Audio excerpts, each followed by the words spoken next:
The Teheran Conference marked the first time the Big Three Allied leaders met face to face, and it was the most consequential meeting of world leaders since the Paris Peace Conference of 1919. Winston Churchill, Franklin Roosevelt, and Joseph Stalin gathered together in a remarkably informal and convivial meeting where they decided the fate of the world. Welcome to the history of the 20th century.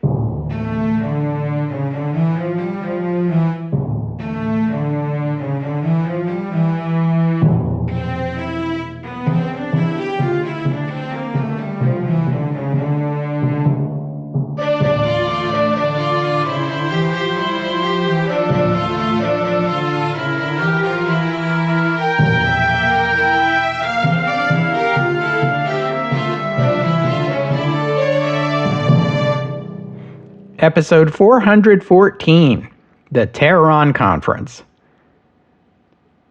On July 28, 1943, Franklin Roosevelt gave a fireside chat. He spoke about the war, celebrated the pending liberation of Sicily, and reiterated the demand that Italy must surrender unconditionally. He praised the war efforts of the United Kingdom, Canada, the Free French, and the Soviet Union, and he spoke of his vision for the post-war world. In that spirit of growing confidence in victory, he broached the subject of post-war demobilization of the U.S. economy and the U.S. military services. They must not be demobilized into an environment of inflation and unemployment, to a place on a bread line, or on a corner selling apples. To protect against that, Roosevelt proposed an ambitious program to provide education, training, and financial support for returning veterans. He submitted a proposal to Congress in the fall of 1943, and in June 1944, Congress unanimously passed the Servicemen's Readjustment Act, though no one knows it by that name. Everyone calls it the GI Bill. GI being an American colloquialism for a member of the American Armed Forces, especially the U.S. Army. And yes, I said it passed unanimously in both houses of Congress. Despite the increasing opposition Roosevelt faced from ever-growing numbers of Republicans in Congress and conservative Southern Democrats who had had their fill of the New Deal. Can you imagine such a thing happening today? The GI Bill offered returning veterans subsidized loans to buy a home, a farm, or a business. It offered medical care and unemployment benefits while the veteran looked for work. Most important of all, it offered 4 years of federal support for a college or university education, or vocational training. In the pre-war United States, a college education was expensive, and scholarships were few and hard to come by. Many young Americans, especially in rural parts of the country, did not have access to a public education at the level required to prepare them for college. For these reasons, a college or university diploma was generally the mark of a privileged upbringing, and less than 5% of the American population held a degree from a college or university. Roosevelt intended to change that. The GI Bill was the most radical new U.S. government program since Roosevelt's first term. After the war, more than 1 million veterans earned degrees through the GI Bill. In the peak year, 1947, 1/2 of all college and university students in America were veterans of the war, drawing on their GI Bill benefits. Many of these veterans went on to lives of achievement, success, and comfort beyond anything their parents could have hoped for. The GI Bill increased America's level of education, its upward mobility, and its self-esteem. In Canada, the government enacted a similar bill, and Canadian veterans enjoyed comparable benefits. The GI Bill did have its downside. Like some other New Deal programs, it largely left behind African American veterans.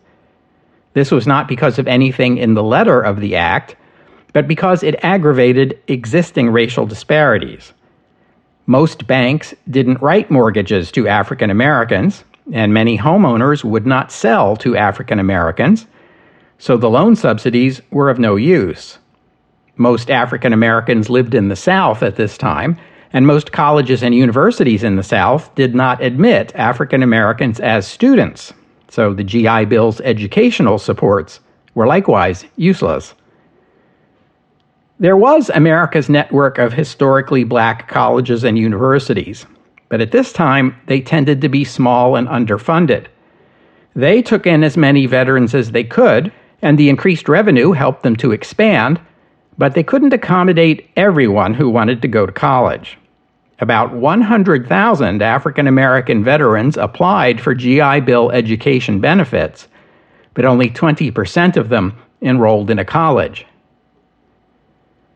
In spite of these obstacles, the GI Bill did increase home ownership and the number of college degrees among African Americans, but it increased these numbers much more for white Americans.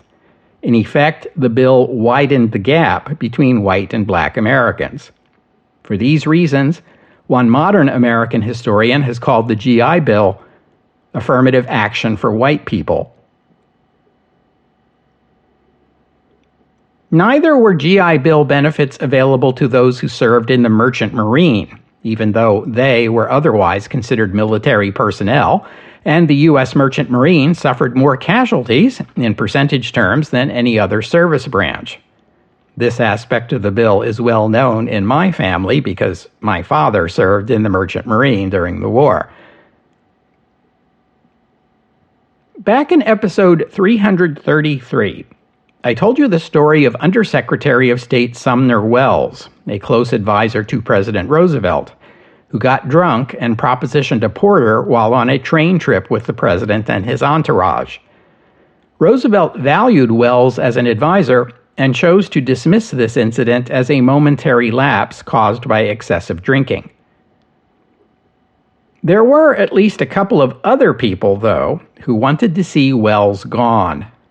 One of them was former U.S. Ambassador to France, William Bullitt, whom we've met a few times before.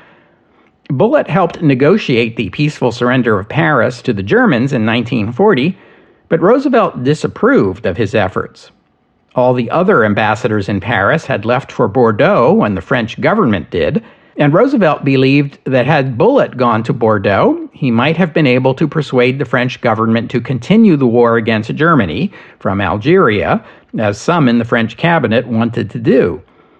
Roosevelt appointed a new ambassador to represent America at Vichy, and Bullitt, who was hoping for a promotion into the State Department, was out of a job. Another was the Secretary of State, Cordell Hull.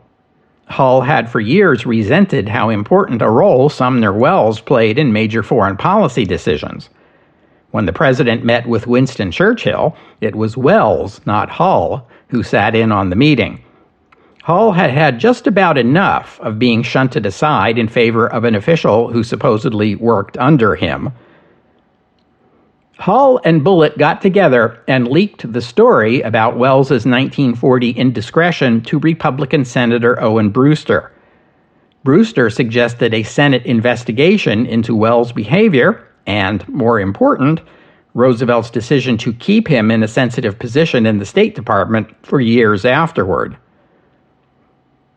In August 1943, just before Roosevelt was to leave for the summit with Winston Churchill in Quebec, Hull met with the president, advised him of Brewster's planned investigation, and demanded Welles be fired, or else Hull would resign. Brewster would then publicize the story, and the Roosevelt administration would be embroiled in a serious scandal. Because back in those days, sexual misconduct by high-ranking government officials was considered scandalous. Later that same day, Roosevelt asked Welles for his resignation. Later, William Bullitt would approach the president to ask to be appointed Undersecretary of State in Welles's place. Roosevelt told him, "Bill, if I were St. Peter and you and Sumner came before me, I would say to Sumner, No matter what you have done, you have hurt no one but yourself. I recognize human frailty. Come in. But to you, I would say, you have not only hurt another human being, you have deprived your country of the services of a good citizen. And for that, you can go straight to hell. Needless to say, Bullitt did not get the job. Cordell Hull asked Roosevelt to give him another diplomatic post. Roosevelt offered him ambassador to Saudi Arabia, which, in the U.S. Foreign Service at the time, was considered the absolute worst posting. Bullitt declined and tried instead to get a commission in the U.S. Army. When that request was turned down, Bullitt, who was fluent in French, joined the Free French Forces. Charles de Gaulle was delighted to have him and gave him a commission in the Free French military. This experience soured Roosevelt on Hull and on the State Department generally. Hull was politically useful because he was a Southerner and therefore helpful as a liaison to the conservative Southern Democrats in Congress. So he kept his job, but in the future, when important foreign policy questions came before Roosevelt, Hull and the State Department were not consulted.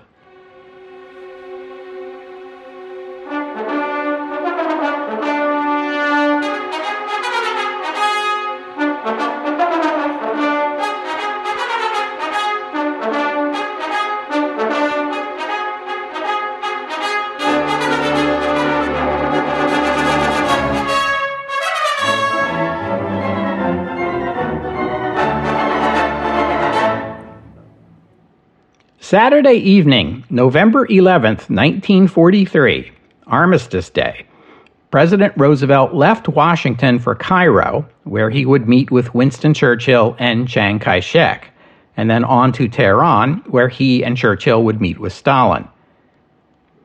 This was not made public in advance for security reasons, as was the case when Roosevelt left to attend the Casablanca Conference at the beginning of the year. The president and his staff traveled by motorcade to the U.S. Marine Corps base at Quantico, Virginia, where they boarded the presidential yacht Potomac.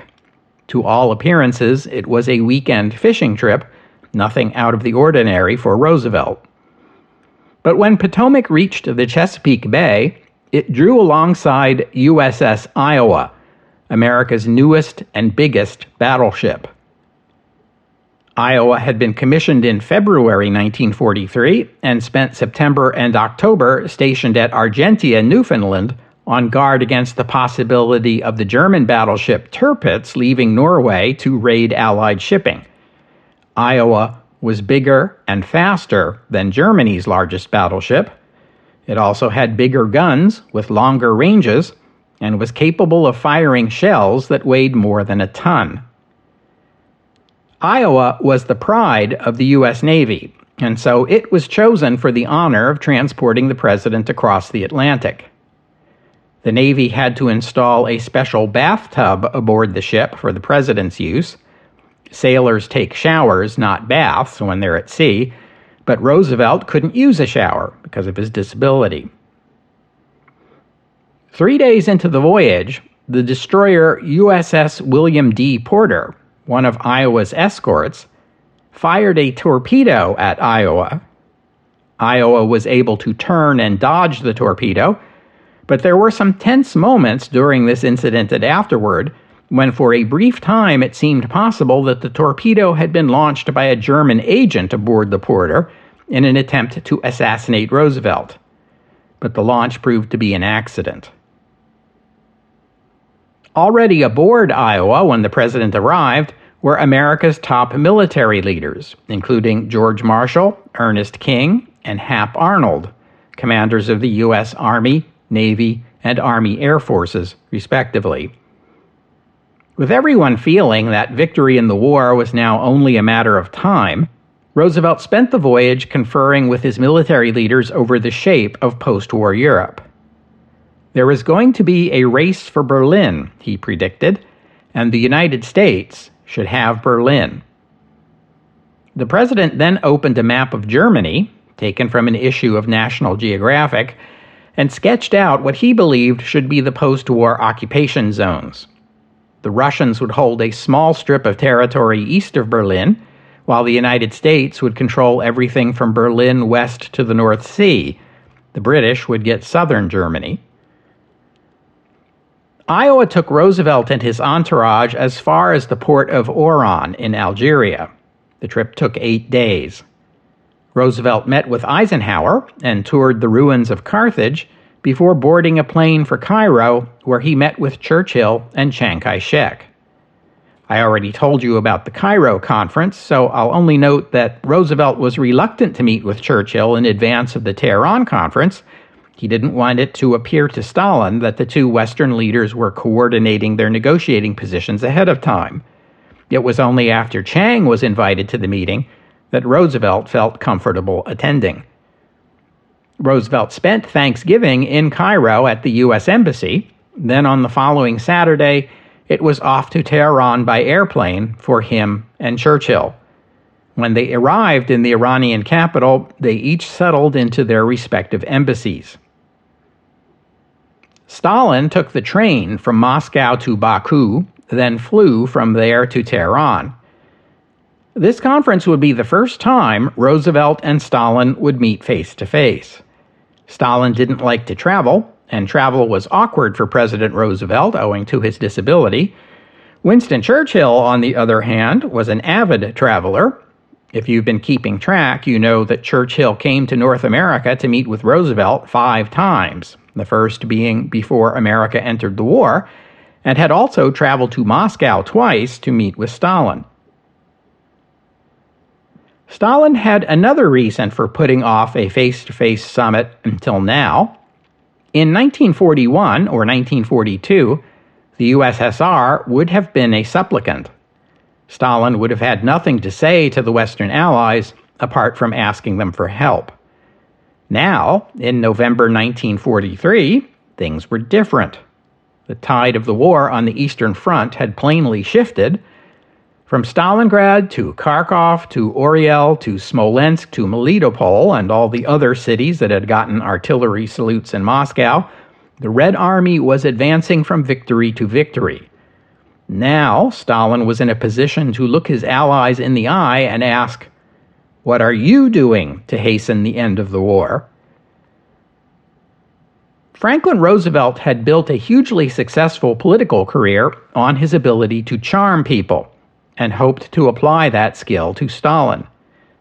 Both Winston Churchill and Averell Harriman, the U.S. ambassador in Moscow, told Roosevelt Stalin was an uncommonly intelligent man, a quick learner with an incredible grasp of detail.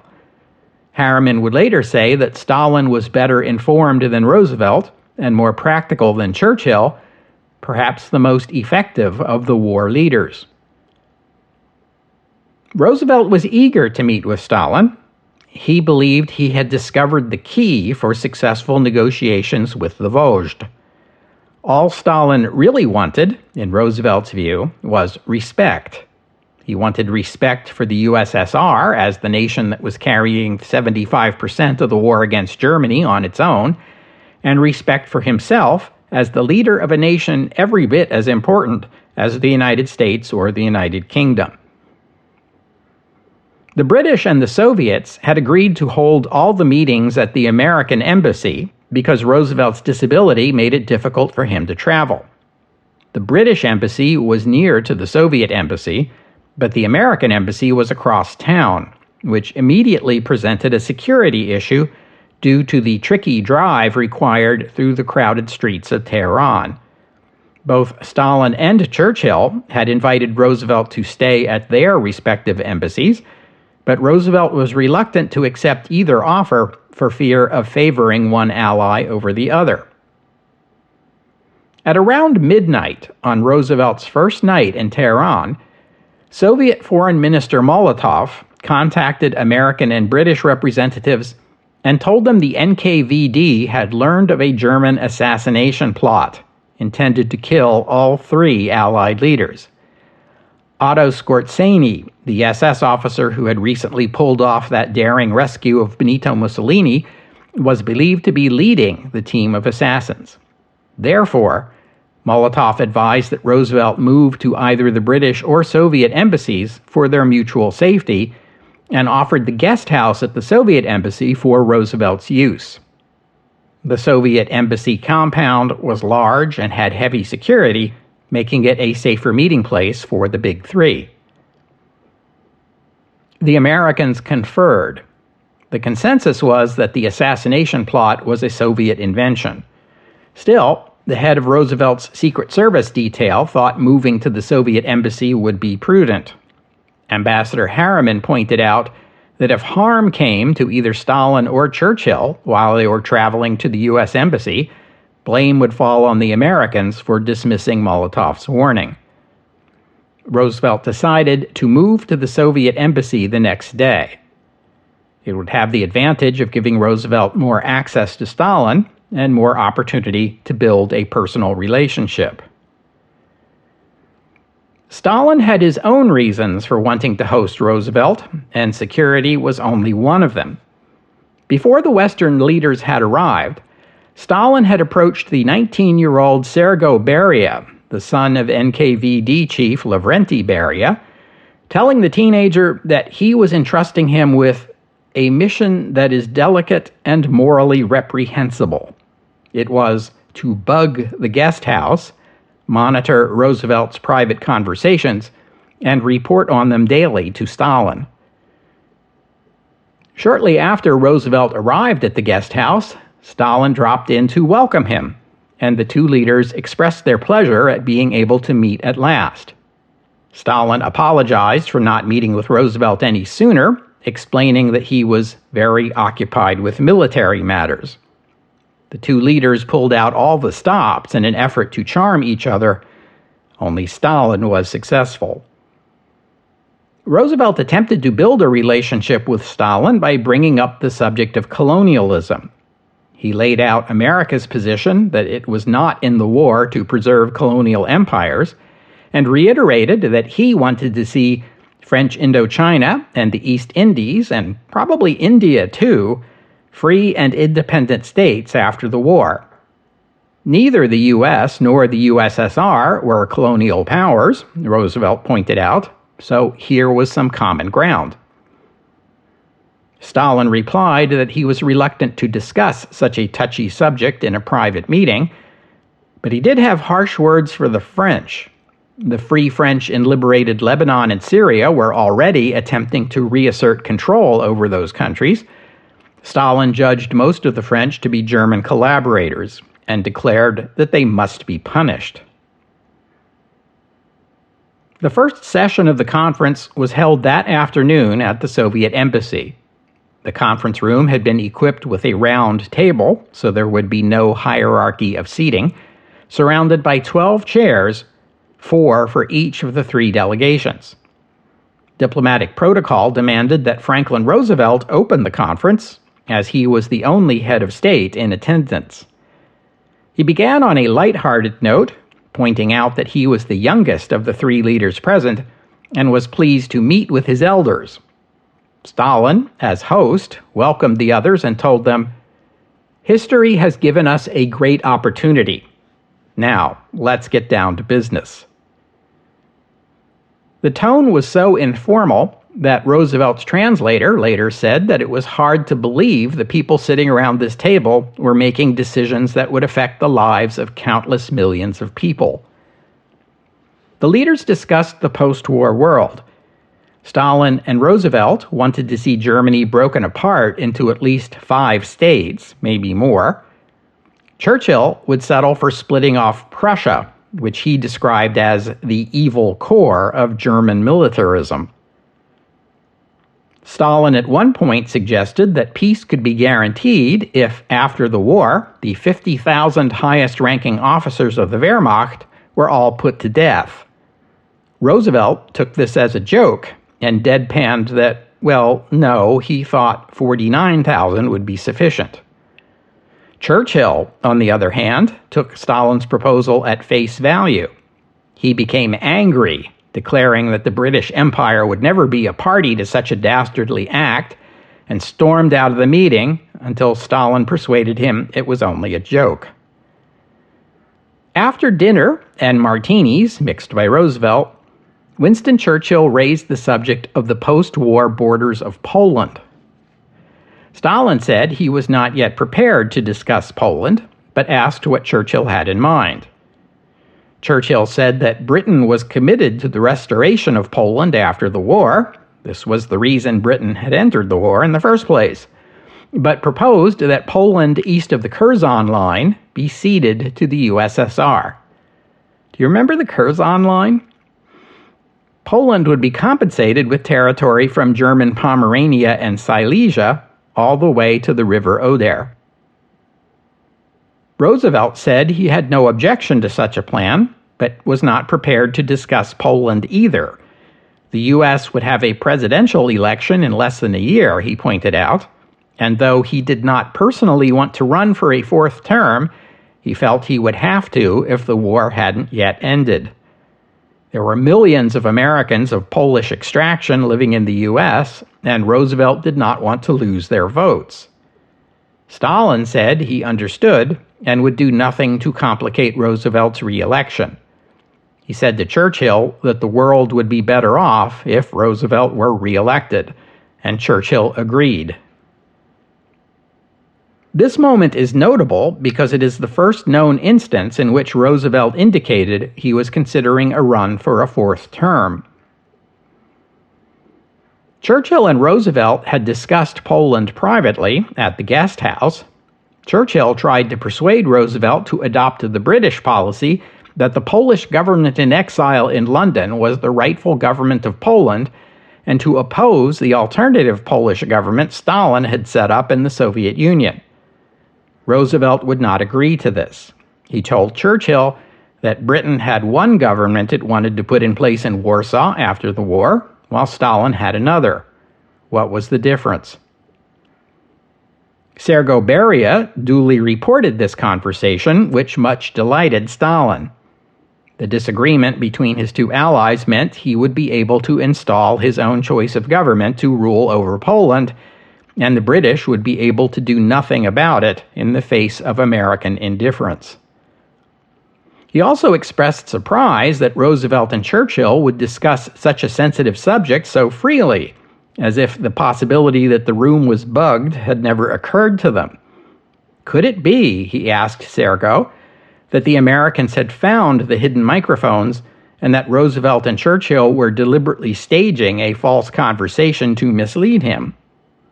Sergo told him that was unlikely, as the microphones were small and carefully hidden. Stalin called it bizarre. The most important issue the Big Three discussed in Tehran was the matter of the Second Front. Stalin said that the USSR would join the war against Japan, but only after Germany was defeated and a reasonable amount of time given for the Red Army to redeploy to Asia. This was welcome news to Churchill and Roosevelt, as Soviet entry into that conflict would surely accelerate the defeat of Japan. But, Stalin continued, the Soviet Union expected its allies to do it the same favor. When could they expect an invasion of France? Franklin Roosevelt believed that Churchill had already made a commitment to Operation Overlord back at the Quebec Conference, to begin no later than May 1st, 1944. But when Stalin raised the question, Churchill went on at length about the virtues of other approaches. Italy, for example, or Rhodes and Turkey, or the Balkans. Wouldn't an Allied invasion of the Balkans do more for the Red Army than would an invasion of France? Stalin wouldn't consider any of it. Russia is only interested in Overlord, he told Churchill, and Roosevelt backed him up. We are all agreed that Overlord is the dominating operation, and that any operation which might delay Overlord cannot be considered by us. And he wanted to hold to the date of May 1st. Stalin replied that it didn't have to be May 1st so long as there was a definite date and a definite commitment. Then he surprised Roosevelt by asking him who would be put in command of Operation Overlord. Roosevelt told him that decision had not yet been made. Stalin replied that overlord would never happen until an overall commander was in place. Soviet experience had taught that military operations could not be executed by committee. One single commander must have the power to make the decisions and be held responsible for the outcome. Roosevelt promised to choose a commander within a week following the end of the conference and inform Stalin promptly of his choice. Churchill again brought up the value of operations in the Mediterranean. Stalin told him such operations might have some value, but they must be secondary. He asked Churchill pointedly, "Do the British really believe in overlord, or are they only saying so to make us feel better?" Roosevelt thought that was a good time to adjourn the meeting. That night, Roosevelt's close advisor, Harry Hopkins, dropped in on Churchill at the British Embassy. We don't know whether Roosevelt sent him or he acted on his own, and we don't know much about the conversation. We do know that Hopkins impressed upon Churchill that Roosevelt and Stalin were both adamant about overlord, and the sooner the better, and Churchill would do well to yield on the question. The next day, Churchill did exactly that. He pledged full British support for overlord in May 1944, along with a smaller operation, Anvil, to invade the Mediterranean coast of France.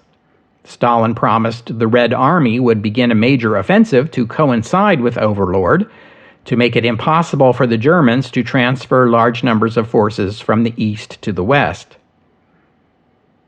The Big Three conferred a bit on the Balkans, agreeing there would be no Allied military action in that region, and also agreeing that henceforth all Allied aid to the resistance in Yugoslavia would go to Tito's partisans. The Allies also agreed to press Turkey to enter the war on the Allied side.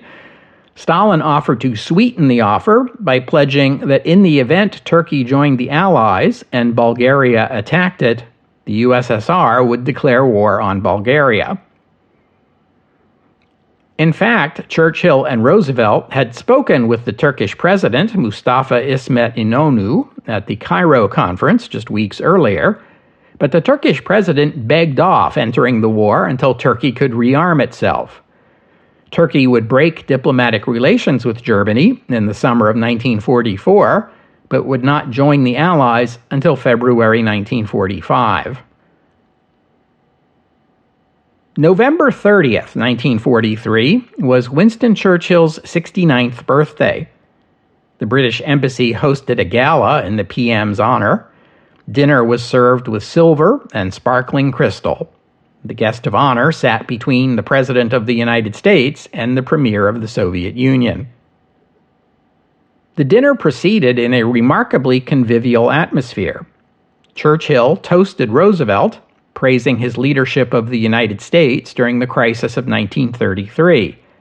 Next, he toasted Stalin, calling him one of the great heroes of Russian history.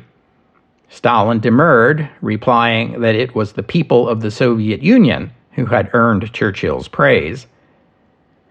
Many toasts later, Churchill was feeling merry enough to offer one to the proletarian masses.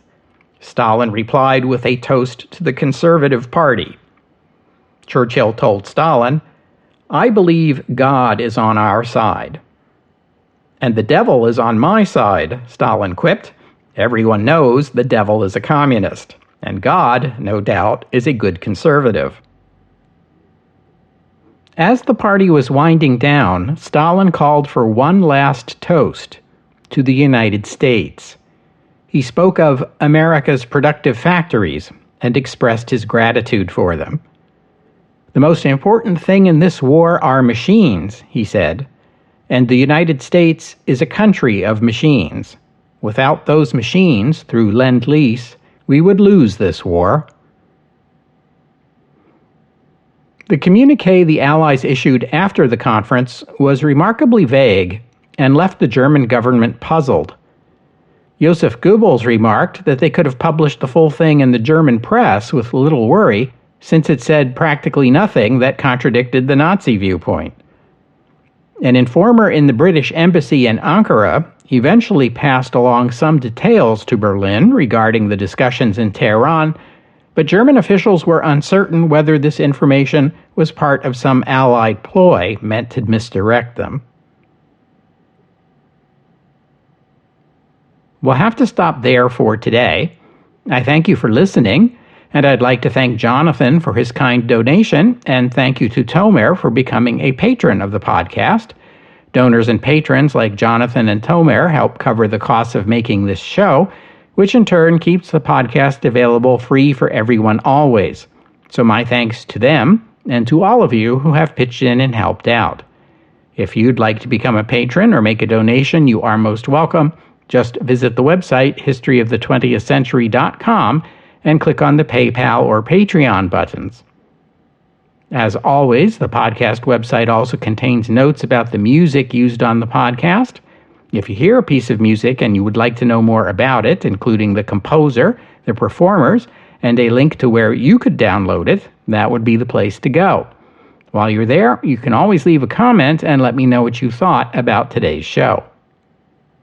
And I hope you'll join me next week here on the History of the 20th Century as we turn back to the Eastern Front as 1944 dawns and the Germans grapple with the very difficult situation they now find themselves in.